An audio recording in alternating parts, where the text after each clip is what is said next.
Hello my dear students, welcome to Tuse India. Myself Gunjan Agarwal, yours Gunjan ma'am. और बच्चों, मैं आज आप लोगों के लिए लाई हूँ एक आपकी परमानेंट प्रॉब्लम का सॉल्यूशन। बिल्कुल बच्चों, अब आप लोग सोचोगे कि मैम ये प्रॉब्लम क्या है। आप लोगों के सभी के पास ये प्रॉब्लम रहती है। अक्सर मेरे पास बच्चों के मैसेज आते हैं कि मैम हम हमेशा मोटिवेटेड सा फील नहीं करते, हमें हमेशा फ्रस्ट्रेशन सा फील होता है। तो ऐसा क्या करें कि जिससे हम कम टाइम में ज़्यादा अचीवमेंट कर सकें, कम टाइम में ज़्यादा पढ़ सकें और हमेशा हम लोग मोटिवेटेड रह सकें।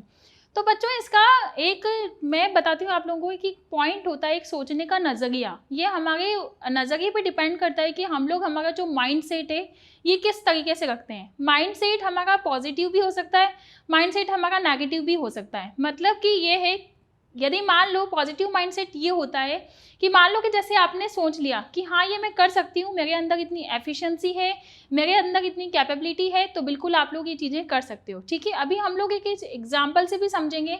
मैं मेरा खुद का पर्सनल एक्सपीरियंस का एग्जाम्पल भी आप लोगों को दूंगी कि किस तरह से हम लोग सेल्फ मोटिवेटेड रह सकते हैं। ठीक है, सेकेंडली हमारा नज़रिया ये होता है कि यार सामने वाले के पास तो इतनी फैसिलिटीज़ है, उसको कोई फाइनेंशियल इश्यूज़ भी नहीं है, लेकिन फिर वो सब हमारे पास नहीं है, लेकिन तो हम ये सब कैसे गेन कर सकते हैं जो उसने किया है।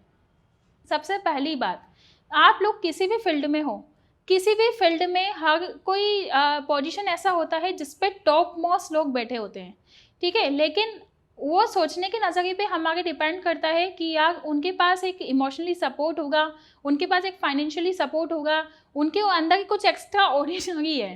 ठीक है, जो हमारे अंदर नहीं है, उनके अंदर कुछ ऐसा टैलेंट है जो हमारे अंदर नहीं है। लेकिन हम ये कभी नहीं सोचते हैं, हम केवल उन कंगुओं को देखते हैं जो वहाँ पे टॉप मोस्ट पोजीशन पे चमकते रहते हैं। लेकिन हम कभी ये नहीं देखते हैं बच्चों कि हम लोग भी ऐसा कर सकते हैं। ठीक है, यदि वो कर सकता है तो आप लोग भी कर सकते हो, यदि वो टॉप मोस्ट पोजीशन पे है तो आप लोग भी जा सकते हो। लेकिन हम क्या देखते हैं, हम फैसिलिटीज़ को देखते हैं, उसकी फाइनेंशियल कंडीशंस को देखते हैं, उसकी फाइनेंशियल ग्रोथ को देखते हैं कि किस तरीके से वो उस टॉप मोस्ट पोजीशन पे पहुंचा है। उल्टा हम लोग वो फ्रस्ट्रेट हो जाते हैं कि यार वो जो जिस पोजीशन पे आ जाए हमें तो वो मिल ही नहीं सकती, क्योंकि आज हम उस पोजीशन पे वहाँ पे प्रेजेंट नहीं हैं। जबकि ऐसा नहीं है। यदि आप लोग इस तरीके से सोचते हो कि आज वो जिस पोजीशन पे वहाँ पे है, वो यदि आज आप उसमें हार्ड वर्क करोगे, ठीक है, यदि आज वो टॉप मोस्ट पोजीशन पे है तो उनके पीछे उनका हार्ड वर्क है, उनका स्मार्ट वर्क है, उनकी एफर्ट्स है, उनकी एफिशिएंसी है, जो उन्होंने बहुत टाइम अपनी लाइफ के लिए निकाला है कि हाँ हमें लाइफ में सक्सेस होना है। ठीक है, तो एक अंदर से हमारे अंदर से एक ऑटो जनरेटेड मोड पे एक एनर्जी आती है जिससे हम लोग ये फील कर सकते हैं कि हाँ हम भी कुछ ऐसी एफिशिएंसी, एक ऐसे एफर्ट्स रखते हैं। यदि ये आज टॉप मोस्ट कंडीशन पे है तो आज से 10, 20, 30 साल बाद हम लोग भी इसी टॉप मोस्ट कंडीशन पे पहुंच सकते हैं। ज़रूरत है अपने आप को एफिशिएंट बनाने की, अपने आप को कैपेबल बनाने की, अपने आप को स्मार्ट वर्क हम लोग कैसे करें, हम लोग हार्ड वर्क किस तरीके से करें, उसकी प्रॉपर प्लानिंग करने की, न कि फ्रस्ट्रेटेड होने की। क्योंकि हर किसी को ये जन्म से नहीं मिल जाता है कि वो उसने जन्म लिया और वो ऑटोमेटिकली उस मोड पे मतलब टॉप मोस्ट पोजीशन पे वो पहुंच गया। उसने उसके लिए हार्ड वर्क किए, उसने उसके लिए एफर्ट्स लगाए। सबसे मोस्ट इम्पोर्टेंट जो हमारी लाइफ में चीज़ें होती हैं, सबसे इम्पोर्टेंट यही होता है, मिडिल क्लास वाले लोगों के लिए तो पैसा सबसे इम्पोर्टेंट होता है। तो अपने लाइफ में जो भी आपका पेन पॉइंट है उसे आप लोग पकड़ो कि यार हमारी लाइफ में पेन पॉइंट क्या है, उसकी प्रॉब्लम्स का आप लोग सॉल्यूशंस निकालो। ठीक है, जैसे जो एजुकेशनल बैकग्राउंड के जो लोग हैं, जनरली जो स्टूडेंट्स हैं, उनके लिए उनका पेन पॉइंट ये होता है कि हम सबसे कम समय में कैसे सिलेबस को हमारे कवर कर सकते हैं। जो प्रोफेशनल बैकग्राउंड के लोग हैं उनके लिए सबसे इंपॉर्टेंट चीज़ होती है पैसा। इसकी वजह से रोज़ घर में झिकझिक वगैरह होती है। तो हम लोग ये जान सकते हैं कि किस तरीके से हम इन प्रॉब्लम्स का सॉल्यूशंस निकाल सकते हैं, किस तरीके से हम लोग हमारे एफर्ट्स इसके अंदर डाल सकते हैं, किस तरीके से हम लोग इन प्रॉब्लम्स से निपट सकते हैं। तो सबसे पहली बात, हमारा एक पेन पॉइंट होता है, उसको आप पकड़ो और वहाँ से इंस्पायर हो जाओ। सेकंड पॉइंट होता है हमारा कि हम जिस वर्क को करें उसमें आप लोग एक एन्जॉयमेंट का ढूंढो। यदि आप किसी भी वर्क में अपना एक एन्जॉयमेंट के साथ वर्क करते हो तो कभी भी आपको हैवी फील नहीं होता है कि यार हमें इस वर्क को करने में मज़ा आ रहा है, एक एनर्जी फील हो रही है। ठीक है, तभी आप अंदर से सेल्फ मोटिवेटेड रह सकते हो। तो जब भी आप लोग वर्क में अपना एन्जॉयमेंट ढूंढोगे, अपनी जो स्टडीज़ है उसमें आप लोग एन्जॉयमेंट ढूंढोगे, जैसे आप किसी मूवी को देखने जाते हो तो आपको बहुत मज़ा आता है, याद हो जाती है। इवन बहुत सारे लोग तो उसको आके वहाँ पे same as it is dialogue भी बोल देते हैं। क्यों? क्योंकि उनको उस काम में मज़ा आ रहा था। जबकि स्टडी में क्या हो रहा है, बोरिंगनेस फील हो रही है। लेकिन स्टडी से हम लोग आगे कुछ ग्रोथ कर पाएंगे, उन टॉप मोस्ट पोजीशन पे जो लोग बैठे हैं वहाँ तक पहुँच पाएंगे। तो उसके लिए जरूरी क्या है, हमारे एफर्ट्स डालना।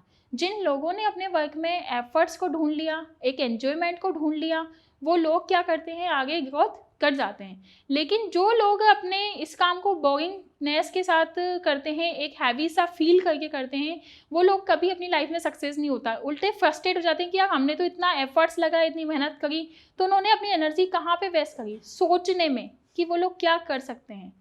ठीक है, उन्होंने उन दूसरे लोगों के बारे में सोचने में एनर्जी लगाई कि यार हम तो इस टॉप मोस्ट पोजीशन पे कभी जा ही नहीं पाएंगे। जबकि जरूरत किसकी थी, अपने एक्स्ट्रा एफर्ट्स और अपने एक्स्ट्रा इन्वॉल्वमेंट्स देने की। ठीक है, जब आप अपने काम में खुशी ढूंढ लेते हो तो वहाँ पे आपको अंदर से एक एनर्जी जनरेट होती है, और उस एनर्जी से आप लोग कुछ ऐसा कर पाते हो जो एक बहुत ही अमेजिंग होता है। और वो जो अमेजिंग जो दुनिया देखती है ना, तो उसमें ऐसा लगता है कि वास्तव में इसमें एक पॉजिटिव वाइब हमें मिल रही है, यहाँ पे एक पॉजिटिव वाइब्रेशन हम लोगों को मिल रही है। तो वहाँ पे जो भी होगा बहुत अमेजिंग होता है, इतना अमेजिंग होता है जिसके बारे में आप कल्पना भी नहीं कर सकते। हमें नहीं पता कि कैसे होगा, क्या होगा, लेकिन जो भी हमारे अंदर वो क्रिएटिविटी वाली एक एनर्जी जनरेट होती है जिसमें हम हमारे काम में खुशी ढूंढ लेते हैं, जिसको हम लोग कहते हैं दिल से पढ़ना या दिल से ढूंढना, दिल से उस काम को करना, उस काम में एक अलग ही एनर्जी होती है। तो सबसे पहले तो अपने आप को एक चैलेंज दो, आपके जो पेन सिचुएशन से उनको आप एक चैलेंज दो कि यार हमें तो खुद को चैलेंज देना है, खुद की लड़ाई खुद से लड़नी है, तब जाके आप लोग दुनिया में कुछ कर पाओगे। यार आप जल्दी सो जाते हो, अभी विंटर के डेज चल रहे हैं और आप लोग जल्दी सो जाते हो, तो ये आप लोगों का एक पेन सिचुएशन है कि आप लोग अपने गोल को यहाँ पे अचीव नहीं कर पाओगे। तो इसमें खुद से लड़ो कि नहीं यार मैं नहीं सोऊंगा और अपना सिलेबस कवर करूंगा टाइम पे, एक प्रॉपर स्ट्रैटेजी के साथ, प्रॉपर प्लानिंग के साथ। ऐसे नहीं हम बुक लेके बैठे हैं और 17-18 घंटे पढ़ रहे हैं, पढ़ते का कुछ नहीं होगा।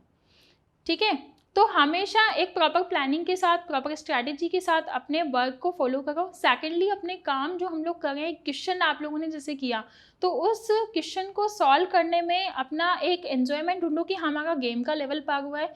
जैसे हम सेकंड क्वेश्चन में गए, वो सेकंड लेवल था हमारा, थर्ड पे गए, यार हमें मज़ा आया और हमें करना चाहिए, हमारी हैंड राइटिंग इम्प्रूव करनी चाहिए, हम लोगों को जो कॉन्सेप्ट्स और ट्रिक्स है वो इम्प्रूव करने चाहिए। जो कंपटीशन एंट्रेंस एग्जाम की तैयारी कर रहे हैं उन बच्चों के लिए बेसिकली मैं बोलना चाहती हूँ कि वो उन लोगों को अपने जो कॉन्सेप्ट्स है, जो ट्रिक्स हैं, उनको एक गेम की तरह मानना चाहिए। बहुत सारे बच्चे ऐसे होते हैं मोबाइल गेमिंग में दिन भर निकाल देते हैं, उनको पता भी नहीं लगता कि हमारे 24 आवर्स ऐसे ही चले गए।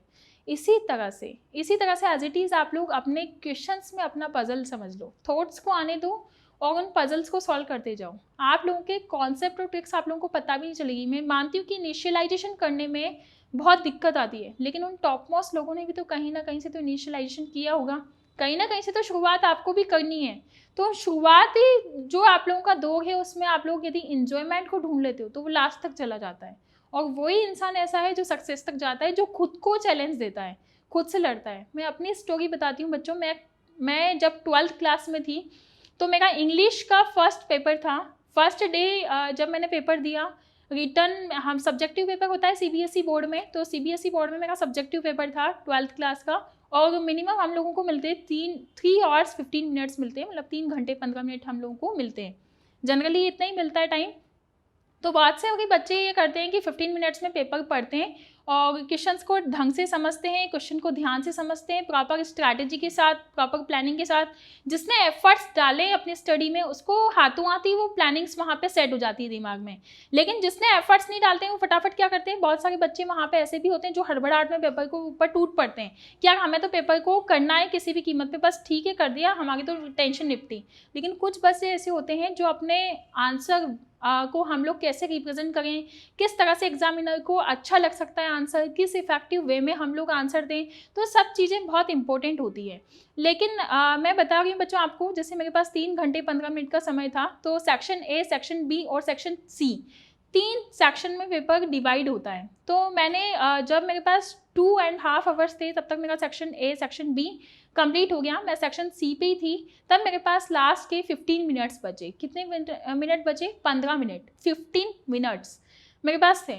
आप उस सेक्शन सी में आप लोग जानते हो कि लॉन्ग आंसर टाइप क्वेश्चंस होते हैं।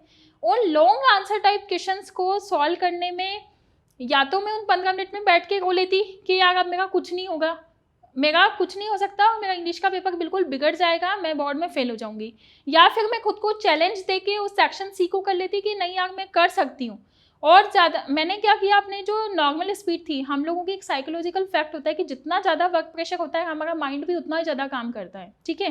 तो तैयारी तो पहले से थी कि हाँ मेरा बोर्ड एग्जाम की तैयारी है, तो अपन तैयारी तो पहले से करते हैं कि हाँ हमारे पास पूरा हम लोग आंसर इस तरीके से लिखेंगे। तो सारी चीज़ें दिमाग में एकदम विजुलाइज हो गई और मैंने फटाफट से इतने जल्दी आंसर लिखने की कोशिश की कि एक नॉर्मल कंडीशन में तो एक बच्चा 15 मिनट में सारे लॉन्ग आंसर टाइप क्वेश्चन जो है अटेम्प्ट नहीं कर पाता। और सबसे ज़्यादा जो हाईएस्ट मार्क्स थे मेरे 98 आउट ऑफ 100 मार्क्स मेरे इंग्लिश में कवर हुए। डोंट बिलीवेबल कि किस तरीके से हुआ, लेकिन ये होता है बच्चों की, हम लोग जैसा सोचते हैं, जैसा हमारे माइंड को सेट करते हैं, जिस पावरफुल नज़रिए से हम चीज़ों को देखते हैं, उसी तरह से हमारी लाइफ में मैनिफेस्ट होना स्टार्ट हो जाती है। तो हम लोग हमारी लाइफ में कुछ भी गेन कर सकते हैं, लेकिन ज़रूरत होती है हमारे माइंडसेट की, सबसे फर्स्ट थिंग। सेकंड होता है कि जब हम हमारे वर्क में इंजॉयमेंट ढूंढ लेते हैं। थर्ड होता है कि हम खुद से चैलेंज देके, खुद को एक्सेप्ट करके, खुद से ही जीतने की प्रयास करते हैं। तो इस तरीके से हमारे अंदर एक सेल्फ मोटिवेटेड एनर्जी ऑटोमेटिकली आती है कि यार नहीं हमें करना है इस बार, ठीक है। तो आप लोग क्या करते हो, दुनिया को जीतने का हौसला रखते हो। तो हमेशा आप लोग एक बात ध्यान रखो कि आप लोग कभी भी इस चिंता में मत डूबे रहो कि आप लोग क्या प्राप्त करोगे इससे। आप लोगों के पास हमेशा ये होना चाहिए कि हम लोग क्या एफर्ट्स कर सकते हैं, क्या इसमें हम लोग एक्स्ट्रा एफर्ट्स डाल सकते हैं, या हम लोग कुछ जो हार्ड वर्क है या हम स्मार्ट वर्क है, किस तरीके से हम प्रॉपर स्ट्रैटेजी के साथ इस चीज़ को फॉलो कर सकते हैं। तो that is the very one secret thing for self motivated mode कि हम लोग किस तरीके से खुद को मोटिवेट रख सकते हैं, ठीक है। तो हम लोग सबसे पहले बात कि हम लोग खुद को चैलेंज देना सीखें, खुद की लड़ाई खुद से लड़ना सीखें, तभी हम लोग ये काम कर पाएंगे। दूसरा, हम जो भी वर्क करें, हमारी स्टडीज़ करें, चाहे जो प्रोफेशनल्स लोग हैं वो अपना वर्किंग करें, तो दिल से काम करें, उससे एक बहुत अमेजिंग सा क्रिएशन होता है। और उस क्रिएशन को आप लोग मतलब विजुलाइज भी नहीं कर सकते कि किस तरह का क्रिएशन होगा। That is the my personal experience. Thank you so much my dear students.